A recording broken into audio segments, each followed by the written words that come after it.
How's it going, guys? It's PoetryStud, and welcome to my 1,000 subscriber special. That's right, we did it. We hit 1,000 subscribers, and that is epic. So, anyways, I don't know what to say, really.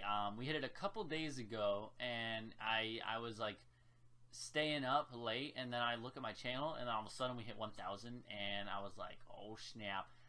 Snapchatted Jeff and Apocalyptic and my other gamer buddies at, like, 4 in the morning and stuff. But anyways, I don't know what to say, really. Just thank you guys so much. It's been a really great time. It's taken me, let's see, it's been a year and 9 months since I started my channel, but every minute has been worth it. So anyways, but now that we're past the formalities and saying thank you, let's get into the Q&A, because that was kind of the main one of the main things. I really like doing the interaction with you guys and stuff. And as you can tell, I'm in my house now, and like one of my guitars here and stuff. It's a really cool one. Maybe I'll show it some other time. But yeah. So I don't know. You might be able to tell I'm a little lost for words, because it's really humbling, I guess. Just the fact that that after putting in only a year and a half worth of work, I've hit 1,000 subscribers. I never thought that I would be like anywhere close to this after this little amount of time. Like a year and a half, year and 9 months it seems like a lot of time, but when you do it, like it doesn't seem like much at all. But either way, let's go ahead and get to the exciting part, because I've been meaning to do this. The Q&A is really cool. I like interacting with you guys. You guys had great questions and stuff. So I'm going to answer those and stuff, and then we're going to do the giveaway at the end and talk about some stuff, and we'll talk about some more stuff after that. But either way, just thank you guys, and I just want to say it's been a great time, and I love interacting with you guys. So anyway, so let's go ahead and look at our questions we got for the Q&A thing, because that was one of the big things doing propelling us forward from 900 to 1,000 is the Q&A. You know, get some interaction going, and get some do a giveaway for you guys and answer some of your questions. So I have it here on my screen. Oh, excuse me, I had a spot on my screen. Either way, so I'm using my webcam, of course. So I'm sorry about that. The computer is pretty bad, but anyway, so let's look at some of the questions we got here. And I have a thing here that let me mix these up. In fact, we have all the people who answered questions, or not answered questions. Yeah, you guys knew about me more than I knew about myself. We have all the people who asked questions in here, and I'm going to mix that up afterwards, and we're going to draw a name. So, anyways, let's go and start at the top and work our way down. So, first up, we have Pollock Star, and I'll put these up on the screen too, so you guys can see them. Pollock Star asks, when did you get your braces, or when did you first get your braces? Because I have them right here. And this is P.S. I had my braces removed and given a retainer last September. I had my braces put on like several years ago, and it's really bad because I was supposed to have them off like a year ago or something at least, but I haven't had them off, and part of the reason is because I haven't gone as frequently and consistently as I've needed to, and also because you might not be able to see it. Let me look at my webcam again. I have this tooth right here. It's sticking out of my gums up here, and it's very strange looking and stuff. I don't use my face cam enough for you guys to notice that. But it doesn't affect me, but it's just out of place and stuff, and I'm working on getting that fixed this summer. So, anywho, so that's my braces. Hopefully I'll have them off in the next 5-6 months, which would be really nice. Anyways, next question we have Kixyaz. I'm sorry if I butchered that name. Kixyaz. Let's say Kixyaz. All right. What led you to start making YouTube videos? And how do you find energy and motivation to keep up a regular uploading schedule? Also, congrats on 900. Thank you.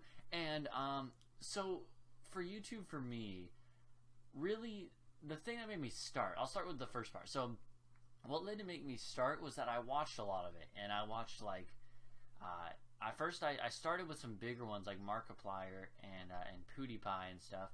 And then I started watching Northern Lion a lot. And I've continued to watch Northern Lion the most. If you don't know him, he's a pretty cool YouTuber. He's got like 700,000-ish subscribers now, so he's pretty big, but like not one of the big ones, you know.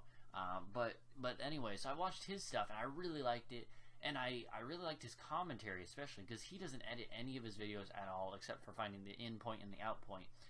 And I really like that. I was like, man, his commentary is good, and that's what keeps people there. It's not the fact that he edits. He doesn't need to edit it to keep people interested, and it's the games themselves that are interesting as well. And I really like that, and I was like, I don't have a lot of time to put into editing, but I could record, and I could just talk to the camera, and I think, and one thing that I thought to myself frequently was like, I talk too much in real life, actually, probably to the point where sometimes it annoys my family and stuff. So why don't we try to put it to good use? And that's one of the things that kind of got me going. Is like, I could do this too, and I started doing it. And so then the second part of your question: how do you find the energy and motivation to keep up a regular uploading schedule? Well, that's always the hard part with YouTube, I've found, and that's the thing that has made several of my older gaming buddies. YouTube buddies drop out of the rat race, I guess you could say, or at least stop for now. The thing that keeps me going is just the motivation that knows that people are watching my videos, for one, and the fact that I'm seeing growth. And that's the thing, is that no matter where you are on YouTube, you can only start at the bottom, and you can only go up from there. And I think that's the most important thing. Like, the fact that people are watching my videos is something that helps me keep get but the thing that helps you get going, for anyone like that wants to do YouTube and stuff, just remember that, like, you can only go up and stuff. And I don't know, and just the fact that I could see myself doing this as doing this for a living. I could see myself doing this for a living, and I really love doing it. I also just love the games I play. That's another thing, and I love recording it. I love talking to the camera, as weird as that sounds, but either way, so that's kind of how I keep a regular uploading schedule. And I think the thing is, just early on, you kind of have to force yourself to do it. You're like, I want to play games for myself. I don't want to record. But you just got to force yourself to do it if that's how you feel. You just got to force yourself to keep going. And eventually you get used to it. And then you start feeling weird if you're not recording. You're like, I want to be recording this. I should be recording right now. I shouldn't even be playing games for myself, for my own fun. That's a lie. It is fun, even when you're recording. But you get what I mean? It's kind of like, you're like, I should be recording right now, not doing this for my own enjoyment. Anyway, so it's kind of funny. Eventually, you kind of you get into a rhythm, and then you just can't stop recording. And I've had a problem the past few months and stuff. Before Stellaris came out, I was like, I need to record something. I feel like I need to record something. I have enough videos, but I still want to be recording. And I already had a backlog. And anyways, that was a really, really good question. That one took quite a bit of time. That's okay. This video is going to be a little longer. That's fine. I like talking to you guys, answering your questions. All right. Next up, we got Yessuh. If you had all the money and the best set of game developers so you can make any sort of game you wanted, what would it be? And congrats on 900. It's a nice milestone. Thank you. And 1,000 now. So if I had all the money and the best set of game developers, I've talked about this before in streams and possibly in videos. I don't know if I've ever talked about it generally on my channel though. If I could make my ideal game, it would be a mixture of kind of like 3 game genres, and essentially what it would be is it would be Europa Universalis 4 level gameplay, like grand strategy, a giant like board game type thing with a world, like the world or whatever, or anything, any giant map where you have this giant board set out in front of you and stuff. I would have that mixed with Total War, where you have kind of tactics direct, over a single battle you control, mixed with that, and then another layer where it's like Mount and Blade Warband, where you can explore by yourself and stuff, and then do battles and take part in the battles as their own warrior. And so I don't know how this would happen, but if I could do any type of game, I would try to do a mixture of those 3 genres, like have each at a different level. You have grand strategy level where you're taking over parts of the world, but then for each battle you can kind of choose to or choose not to do this, but you can prefer that you actually go into each battle, the large ones at least, and then kind of almost like Galactic Conquest in Star Wars Battlefront 2, the old one, if you ever did that. You go in and then you can actually do tactics based stuff, but also fight in the battle like Mount and Blade Warband style. So it's very weird. I know it's kind of a strange mix, but it's all different. It's strategy, tactics, action, adventure. So I don't know, that's what I really like. That if I could see a game like that come out, it would be awesome. And that's one thing that's really cool about that is Mount and Blade Bannerlord, Mount and Blade 2 Bannerlord is coming out, and that one is going to be kind of like this, closer up with more strategy and more tactics involved. So I'm really excited for that. And also even more role play stuff. So that's cool. Thank you for that question. That's the kind of game I would want. Anyways, Kirill83. What do you think is the best game to introduce someone to the grand strategy genre? Now that Stellaris is out, I think Stellaris is probably the best one for just grasping the basic paradox mechanics, especially with diplomacy and warfare and stuff. However, I don't really count that as a grand strategy game, as weird as it sounds. I count it as like a 4X game made by Paradox, which is really cool, and I really love the game. But I think it's best enjoyed when you don't count it as a grand strategy game. As far as grand strategy games, out of the classic 4, which are EU4, CK2, Victoria 2, and Hearts of Iron 3, soon to be 4, out of those, in my opinion, EU4 is probably the simplest to get into, I would say. After that, probably Victoria 2, then probably CK2 maybe, and then probably Hearts of Iron 3, I would say. Something along those lines. But EU4, I think, is the most basic one. Not the most basic, but like the most comprehensible one. Because it's something a lot of people kind of like have an idea for in their head already. It's like, CK2 is really weird because it's all titles. EU4 is like, here's your empire, build it bigger. It's classic 4X strategy formula, if not 4X gameplay. So anyways, I think that's probably the best one. By the way, I got a haircut, you might be able to tell, so it's like a little bit weird on the sides and stuff, so I hope that doesn't bother you. Anyway, so then hopefully that is a good suggestion if you were looking to get into grand strategy. Alright, so Steve Lester, next one, says, I just found your Mountain Blade tutorial in OpenG. I loved it, a Let's Play modded, and my question is, do you like art, and do you do it, or do you try to do it? And I said, I already commented back and said I tried to do Mountain Blade in the past and stuff, but anyways, the question is, do you like art, do you do it, and do you try to do it?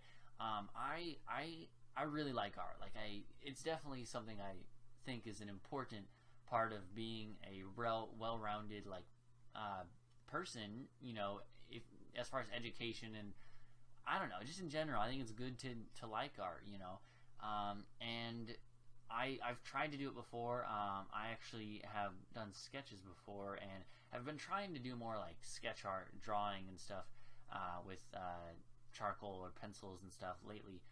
And actually, you know what? Oh, I actually have a drawing right over there. This is behind the camera, but so 1 second, I'm gonna cut this out, but I'm gonna go get it. I'll show you actually. Anywho, so yeah, so I brought this back. So this is just something simple. I decided one night, late at night, that I just wanted to draw a cup that was sitting in front of me. So anyways, like, I drew it here. Let me make sure you guys can see it. But it's very simple. Like, obviously, it's nothing. It's not even very well done. But I just tried to do it, to draw it realistically with, like, it was Dr. Pepper, so that's why it's shaded in. But, yeah, it's, I thought it was, decent enough. It was good practice, but that's about the extent of my artistic capabilities. The other thing is that I do a lot of digital art for the channel. I do thumbnails and stuff, and if you don't know, my thumbnails are all pretty basic. They use the same font and stuff, but I do put quite a bit of work into them to try and make them look nice, and some of them more than others. So yeah, so I like art, and I try to do it, but I'm not really big into it. But I really do like art. I like looking at art, especially when you put it in historical contexts and stuff. Look at European Baroque art and Rococo art. I don't know. I'm just spouting off words I remember from history this past semester. Alright, but anyways, thank you for the question. That's a really unique question. Alright, so then we have Roosty asked, what would you do if YouTube wasn't on the world? I don't actually know what I would do if YouTube wasn't in the world, because I've thought about it in the past, and I was like, like, say hypothetically in the future I did make YouTube my job, and then YouTube stopped being an option. That would really suck, because I really like YouTube. It's a huge part of my life. It's changed my life a lot for the better, and I think it's a great hobby that I have right now. But if it wasn't in the world, I would probably still do games a lot, and I'd probably be less into them. To be honest, one thing I'd probably be more into competitive gaming, because I think part of the reason I like doing YouTube is because I like showing off my achievements. Like, I like to brag, and I'll admit that freely. But I like competitive gameplay, because I like doing competitive stuff on my YouTube channel. excuse me, on my YouTube channel because I like competition, and that's what kind of drives me a lot of times. So anyways, that's I don't know, but that's an interesting question. Thank you for that question, Roosty. And then last question is the Dragon Ball Z Squirrel, and he asked, how did you come up? He had two questions. How did you come up with the name, and what inspired you to make a YouTube channel? So I talked about the second one earlier. What inspired you to make a YouTube channel? It was largely because I was watching Northern Lion and some other people, and I really liked their content. I was like, you know, I could do this. They're not editing it. They're just using their commentary skills and stuff, and they have a schedule, and they keep on top with it. They have good thumbnails. They have a good channel. They don't have to edit it. You know, the content is good itself. It's just good, enjoyable content, and it's fun to watch, and they can pump out a lot of it because of the fact that it's not edited. And anyways, but I already talked about that earlier. And the other question, how'd you come up with your name? I've talked about this before, I think, a long time ago. So the way I come up with my name, PoetryStud, is because one of my friends in high school, he's a goofy guy, and I'm not in touch with him as much as I should be now. I should get in touch with him again, but he really he had a crush on some girls and stuff. He's not the best with girls and stuff. I was one of his best friends, and so he called me his stud twin, because I always give him advice with girls, because I may not be, you know, I'm not like a player or anything, but I know how to talk to people, I guess you could say, and so I would tell them stuff to say to girls to try and to at least like make them think that he's nice, you know, maybe not to like try to seduce them or anything, but you know, I told them stuff that they would like to hear and stuff, and I would help him with his girl problems and stuff, and give him an insight on stuff, and so he called me his stud twin. And I like to do poetry. I've always liked to do poetry, that's another thing, kind of like art. I like poetry a lot. And so then eventually the name kind of arose PoetryStud, because I was his stud twin, and I like to do poetry. So I think that the way it started was he actually made my original Twitter account for me, and called it PoetryStud. And I think he made that one day when he was hanging out with me, for me, because I didn't want to make a Twitter, and he was like, you need to make a Twitter. So he made it for me. He called it PoetryStud, and then I just used that for my gaming. So anyways, it's a goofy story, but that's how I got my name. So it was so that's interesting. So it's just kind of a random thing that showed up, but it was very fun nonetheless. So thank you guys for all your questions. They were great questions. I really loved them. As they started coming in, I was like, oh, these are really good. I can't wait to answer these. Let me look, make sure I didn't miss any. I don't believe I did. If I did, I apologize. I'll answer it in the comments if you just let me know. Either way, that brings us to the final thing. This has been a longer video than I expected, but that's perfectly fine. So we have the giveaway part now. Who's gonna get the $20 giveaway? Remember, this is gonna be a $20 Steam giveaway. Just after, if whoever's name I call here, I'm gonna mix them up. Whoever's name I call, just comment and stuff, and I'll tell you like my Steam username. You can add me on there, and then I will buy you a game, a $20 game on Steam of your choice. It could be, anything that's $20 on Steam. It doesn't have to be a game. It could be an expansion. Either way, it's mixed up pretty good. There's not too many people, because there weren't that many questions. They're all really good questions. Either way, so I'm not gonna look. I'm gonna shake them up some more, make sure I don't look. All right. So we have. Okay, so our recipient of our giveaway is the Dragon Ball Z Squirrel. So anyways, yeah, so Dragon Ball Z Squirrel, thank you for the question. You were the one who asked, the last question, asked how did you come up with the name, what inspired you to make a YouTube channel, and you also said good luck everyone, and so I think it's good karma, you said good luck, and now you're the one who won. Anyways, no, I don't know, but thank you Dragon Ball Z Squirrel. You've been the lucky winner. So yeah, so go ahead and Dragon Ball Z Squirrel, leave me a comment, and I will get back to you with that giveaway thing ASAP, like tomorrow or today. Whenever you see this video, I'm recording it in advance, but yeah, go ahead and say that. Thank you everyone else for all the questions. I will be doing more giveaways in the near future, I hope. Maybe for 2,000 subs or 1,500, I don't know. But we're definitely going to be doing more giveaways, because I think that's a great way to give back to the community, get more community interaction going. Anyways, thank you guys for watching. Anything else I should say? I don't know. Just thank you for 1,000. It's really, really awesome. Thank you. I should also. I've been meaning to say thank you. A special thank you to Jeff and Calzone Apocalyptic and other people. There's plenty of other people that Wings is another one. Plenty of other my gamer YouTube buddies who have been there and stuff and have definitely like driven me. You know, helped me keep going because I'm like, look at them. They're doing great, and I can do that great too. And it's really good to see the fact that see other people do well on YouTube. So thank you guys for watching. Check out my other series if you want. I have a new CK2 series going on, Stellaris, probably a more Stellaris multiplayer coming up soon with Calzone. Either way, thank you guys for watching. It's been a great time. It's been a longer video, but I'm sure you guys will enjoy. So thank you, and I'll see you guys in whatever I do next. And just thank you so much. So until next time, goodbye. Whoa.